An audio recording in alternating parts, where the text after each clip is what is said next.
ദേവഭാഗത്തെ ദേവലോകത്തെ അനുസ്മരിപ്പിക്കുന്ന അതിസുന്ദരമായ മാനസരോവരത്തെക്കുറിച്ച് പറഞ്ഞല്ലോ. എന്നാൽ അവിടെ രാക്ഷസരെ, രാക്ഷസഭാവത്തെ, രാക്ഷസ ലോകത്തെ പ്രതിനിധീകരിക്കുന്ന മറ്റൊരു തടാകവുമുണ്ട്.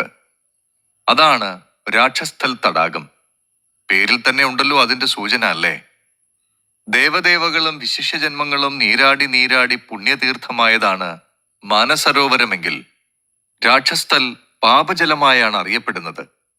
അതിൽ സ്നാനം ചെയ്യരുതെന്നാണ് പ്രമാണം. മാത്രമല്ല, അതിലെ ജലത്തിൽ ഉപ്പിന്റെയും അമ്ലത്തിന്റെയും ഒക്കെ അംശമുള്ളതായി ആധുനിക പഠനങ്ങളും പറയുന്നു. മനുഷ്യർക്ക് വിശ്വാസ പ്രമാണങ്ങളുടെ അടിസ്ഥാനത്തിൽ കൂടി ആ തടാകം വിലക്കപ്പെട്ടതെങ്കിൽ മറ്റ് ജീവജാലങ്ങൾക്ക് പ്രകൃതി തന്നെ അതിനെ വിലക്കുന്നു. ചെറു ജലജീവികൾ പോലും ആ തടാക ജലത്തിൽ ഇല്ലെന്നാണ് പറയപ്പെടുന്നത്. രാക്ഷസ്ഥലിനെ പുരാണങ്ങളിൽ അടയാളപ്പെടുത്തുന്നത് രാവണന്റെ പേരിലാണ്.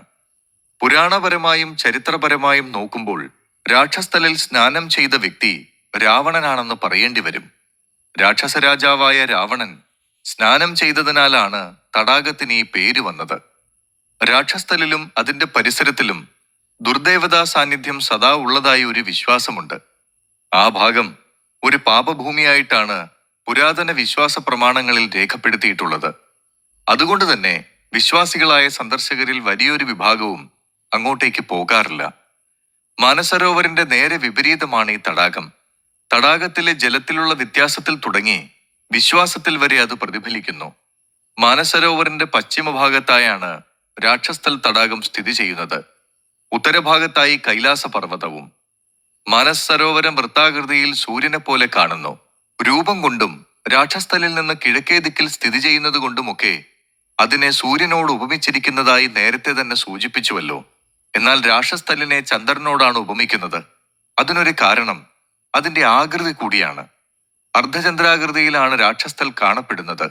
സൂര്യൻ പകലിവിടെ നന്മയെയും ചന്ദ്രൻ രാത്രി തിന്മയെയും പ്രതിനിധീകരിക്കുന്നു. ദുർദേവതകളുടെ സ്വൈരവിഹാര സമയം രാത്രിയാണെന്നാണല്ലോ വൈപ്പ്.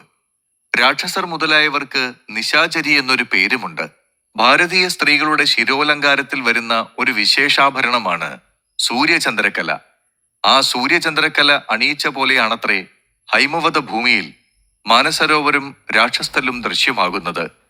നന്മയും തിന്മയും, അതും ഒരേ ഭൂമിയിൽ.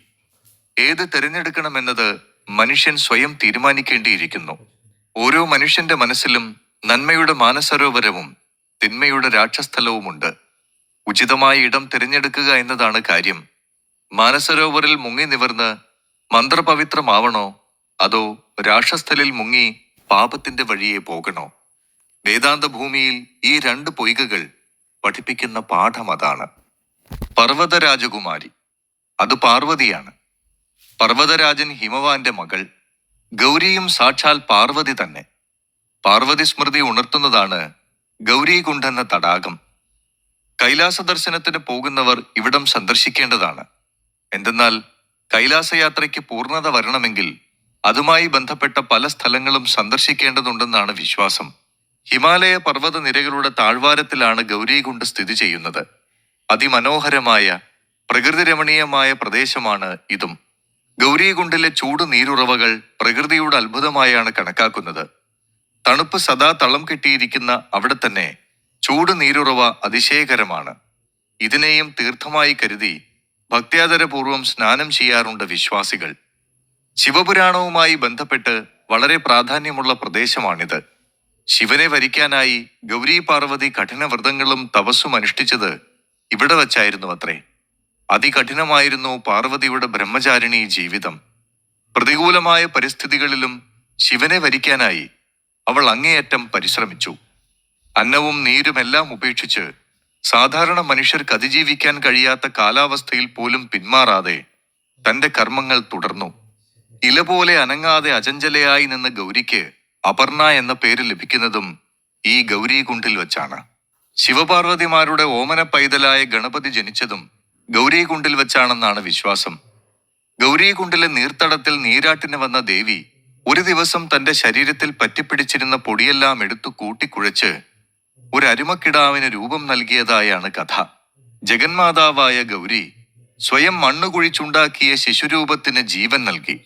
അവനെ മകനായി മാറോടണച്ചു. താൻ സ്നാനം ചെയ്യാൻ പോവുകയാണെന്നും അതിനാൽ ഇങ്ങോട്ടുള്ള വഴിയിൽ കാവൽ നിൽക്കാനും താൻ തിരികെ വരും വരെ ആരെയും കടത്തിവിടരുതെന്നും അറിയിച്ചു. ആ കുഞ്ഞാവട്ടെ അമ്മയുടെ വാക്കുകൾ അക്ഷരം പ്രതി അനുസരിച്ചു. അപ്പോഴാണ് അവിടേക്ക് ശിവൻ വരുന്നത്. പരസ്പരം അറിയാത്തതിനാൽ തന്നെ രണ്ടുപേരും തമ്മിൽ തർക്കമായി. തർക്കത്തിന് അവസാനം ശിവന്റെ കോപം കിടാവിന്റെ തല അറുക്കുന്നതിലേക്ക് വരേക്കുമെത്തി. മരിച്ചു കിടക്കുന്ന മകനെ കണ്ട് കുളി കഴിഞ്ഞ് വന്ന പാർവതി ഏറെ വിഷമിച്ചു. ശിവനും പശ്ചാത്താപം തോന്നി അവനെ പുനർജീവിപ്പിച്ചു. അവന്റെ നഷ്ടപ്പെട്ട ശിരസിന് പകരം ഗജശിരസ് സ്ഥാപിച്ചു. അതോടെ അവൻ ഗജാനനനായി. അവനെ ശിവനും തന്റെ മകനായി സ്വീകരിച്ചു. ഗണങ്ങളുടെ പതിയായി പ്രഥമ പൂജനീയനായി തീരാൻ അനുഗ്രഹിച്ചു. ഈ പുരാണ കഥാ സന്ദർഭങ്ങളെല്ലാം നടന്നത് ഇതേ ഗൗരീകുണ്ടിലാണ്. അതിനാൽ തന്നെ ഈ പ്രദേശത്തിന്, തീർത്ഥത്തിന് വളരെയധികം പ്രാധാന്യമുണ്ട്. തീർത്ഥാടനങ്ങളിൽ, പ്രത്യേകിച്ച് കൈലാസയാത്രയിൽ പാർവതീ മാതാവിന്റെ സാന്നിധ്യ ഭൂമിയായ, ഇതിഹാസ ഭൂമിയായ ഗൗരീകുണ്ട് ദർശനം നിർബന്ധമാണ്. മാത്രമല്ല ഇവിടത്തെ ചൂട് നീരുറവയ്ക്ക് ഔഷധ ഗുണമുണ്ടെന്നും വിശ്വസിക്കപ്പെടുന്നു.